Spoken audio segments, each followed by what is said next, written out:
Her disdainful sneer turned to sheer horror as the cuffs clicked around her wrists. Karen never imagined her twisted tirade against a disabled veteran would go viral and end with her dramatic arrest. But the whole world was about to witness true justice served. The morning had started off innocently enough for veteran James Walker. After serving 2 tours overseas, he returned home to face his toughest battle yet, learning to navigate the world with his trusted service dog, Luna, by his side. Despite the challenges, James was determined to regain his independence and live life to the fullest. On this particular day, James decided to grab a coffee at the local cafe before heading to his physical therapy appointment. As he stepped through the door, the tinkling bell alerted the other patrons to his arrival. Most greeted him with a smile, used to seeing the affable veteran and his loyal canine companion. But one woman, a sharply dressed Karen, shot him a look of pure disdain. "Get that filthy animal out of here," she hissed, her manicured nails cutting into the palm of her hand. Service dogs aren't allowed in establishments that serve food. James felt his muscles tense as he turned to face Karen, Luna dutifully at his side. "I'm sorry, ma'am, but that's not correct. Luna is a certified service dog and has every right to be here." He kept his tone even, determined not to escalate the confrontation. "I don't care what you say, you disgusting veteran," Karen spat, her face twisting with rage. "That beast is disrupting my breakfast and I won't stand for it." Without warning, she lunged forward and delivered a vicious kick directly to Luna's ribs. The loyal dog yelped in pain, cowering behind James as Karen continued her tirade. "See, I told you it was a menace. Now get it out of here before I call the police." James felt his blood boil as he witnessed the cruelty inflicted on his beloved companion. Reaching into his pocket, he pulled out his phone and began recording. "Ma'am, you just assaulted my service dog. I'm calling the authorities." Karen's eyes widened in horror as she realized James was capturing the entire exchange. "You can't do that. I'm a respected member of this community. No one will believe you over me." She reached out, attempting to slap the phone from his hand. But James was ready.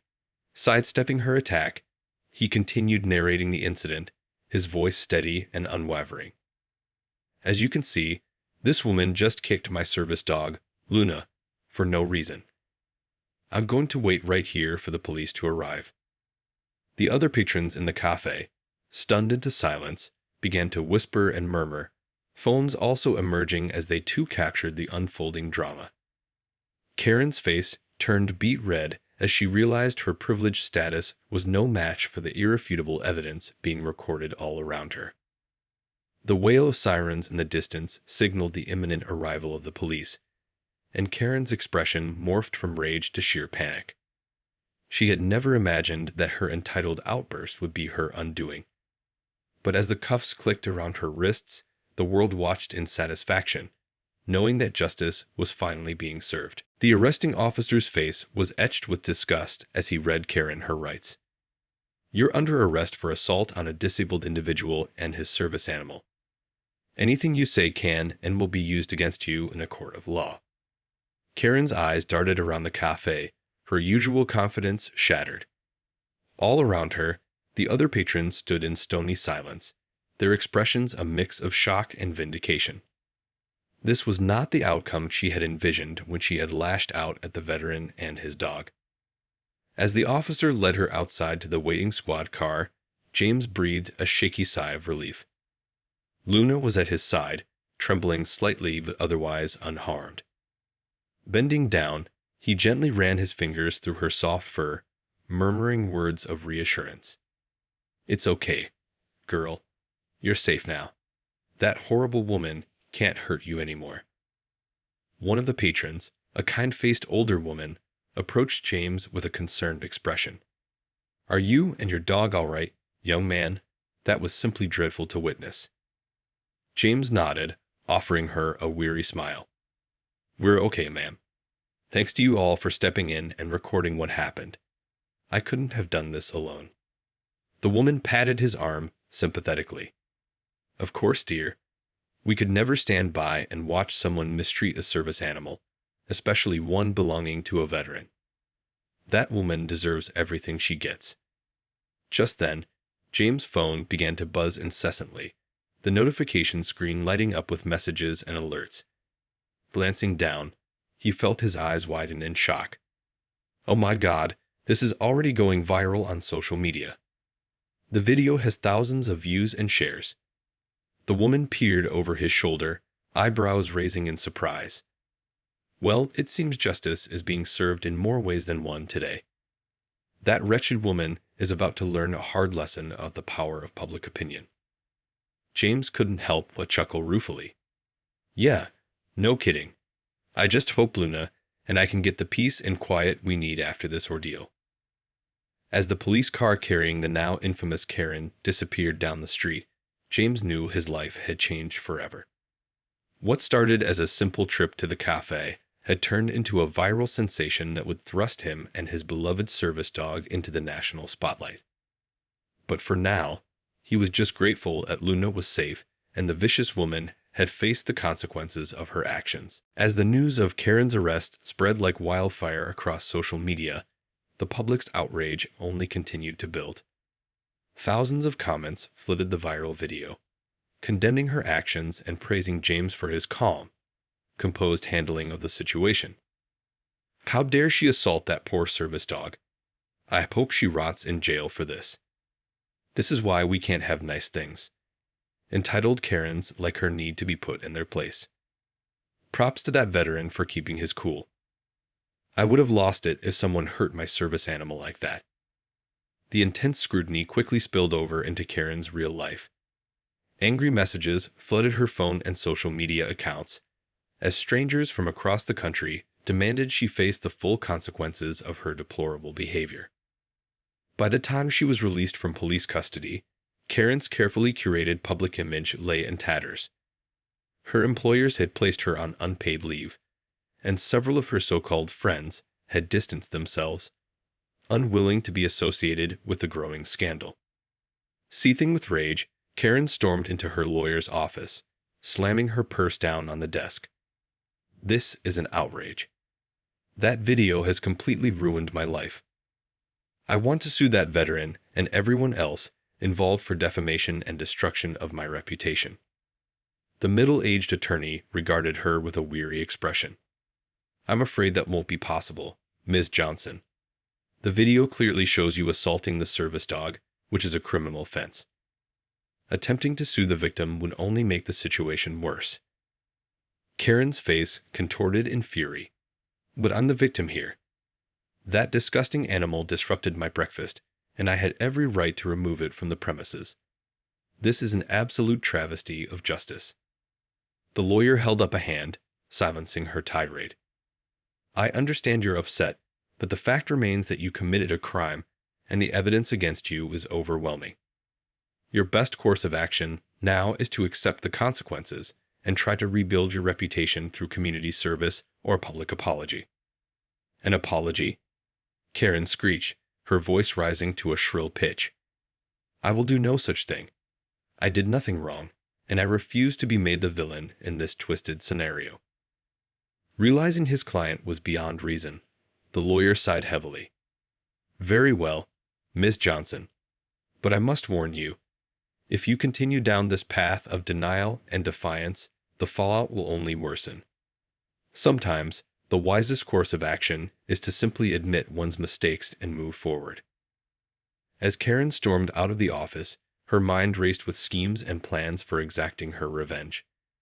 There was no way she would allow a lowly veteran and his mangy dog to ruin her life.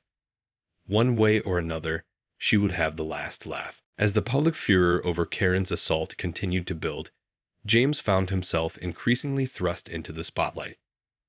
News crews and reporters clamored for interviews, eager to hear the veteran's side of the story and capitalize on the viral sensation. At first, James had been hesitant to engage with the media, preferring to keep a low profile and focus on Luna's recovery. But as the outpouring of support from strangers across the country flooded his social media, He realized that this was an opportunity to raise awareness about the challenges faced by those with service animals. Sitting down for his first televised interview, James took a deep breath and began to share his story. "I've been through a lot during my time in the military, but nothing could have prepared me for the hatred and cruelty I experienced that day at the cafe. All I was trying to do was enjoy a quiet cup of coffee with my service dog, Luna, by my side. She's been my constant companion, helping me regain my independence and cope with the physical and emotional scars of war." The interviewer nodded sympathetically. "And yet, this woman, Karen, felt justified in assaulting your dog. Can you describe what happened from your perspective?" James clenched his fists, the memory of Luna's yelp of pain still searing in his mind. It was just pure, unadulterated malice. Luna and I were minding our own business when this woman started berating us, claiming that service dogs weren't allowed in the cafe. When I tried to explain that Luna was a certified service animal, she flew into a rage and kicked her, right in front of everyone. The interviewer's eyes widened in shock. That must have been horrifying to witness. How did you react in that moment? "I was absolutely livid," James admitted, his voice wavering slightly. "This woman had the audacity to attack my beloved companion, who has done nothing but provide me with comfort and assistance. But I knew that reacting with violence would only make the situation worse. So I pulled out my phone and started recording, determined to capture the truth of what was happening." The interviewer nodded approvingly. "And that decision to document the incident has turned out to be pivotal. The video of Karen's arrest has gone viral, sparking an outpouring of support for you and Luna. How has that affected your life in the aftermath?" James let out a weary sigh. "It's been a bit of a whirlwind, to be honest. I never expected this to blow up the way it has. But at the end of the day, I'm just grateful that Luna is safe and that justice has been served. This isn't about me.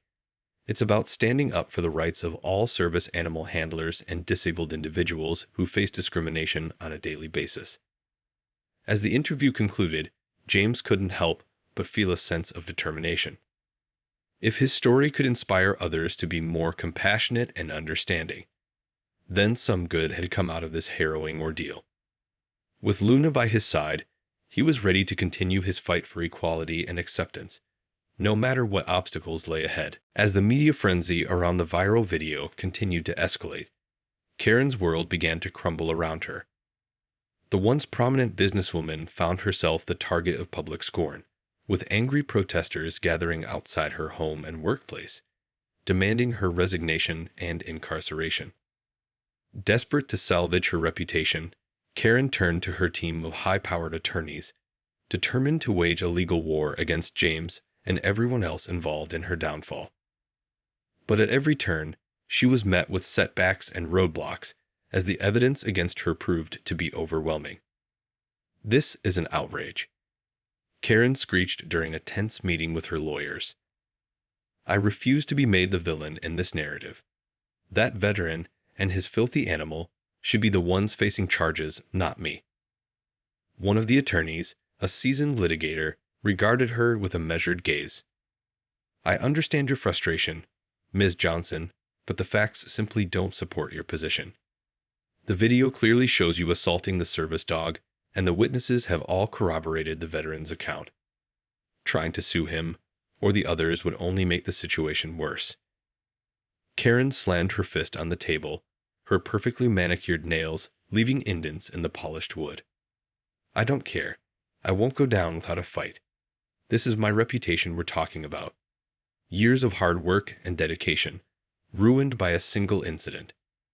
I demand that you find a way to turn this around in my favor." The attorney sighed, recognizing the futility of trying to reason with his client. "Very well, Ms. Johnson. We'll explore every legal avenue available to us. But I must warn you, the public sentiment is firmly against you at this point. Continuing to deny responsibility and lash out may only serve to further damage your reputation." As the meeting adjourned, Karen stalked out of the office, her mind racing with schemes and contingency plans. There was no way she was going to let a lowly veteran and his mangy dog take her down. She would fight this to the bitter end, no matter the cost. Unbeknownst to Karen, her angry outbursts and stubborn refusal to take responsibility for her actions were only serving to further cement her villainous status in the eyes of the public. With each new headline and social media post, the world watched in disgust as she descended into a spiral of denial and delusion, unwilling to accept the consequences of her deplorable behavior. As the legal battle between Karen and James continued to rage on, the veteran found himself thrust into an unexpected role, that of a reluctant advocate for service animal rights. Inundated with messages of support and encouragement from across the country, he realized that his story had struck a chord with the public, who were hungry for a symbol of justice in the face of blatant discrimination. Encouraged by his newfound platform, James began to speak out more openly about the challenges he and other disabled individuals faced in their daily lives. He shared the heartbreaking stories of service animals being denied access to public spaces or subjected to abuse, and called for stronger protections and education to prevent such incidents from occurring. People need to understand that these animals are not just pets.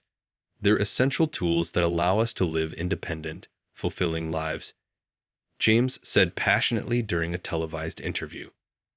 When someone attacks a service dog, they're not just harming the animal, they're robbing the handler of their independence and dignity. The public responded with an outpouring of support, flooding social media with messages of solidarity and demands for legislative change.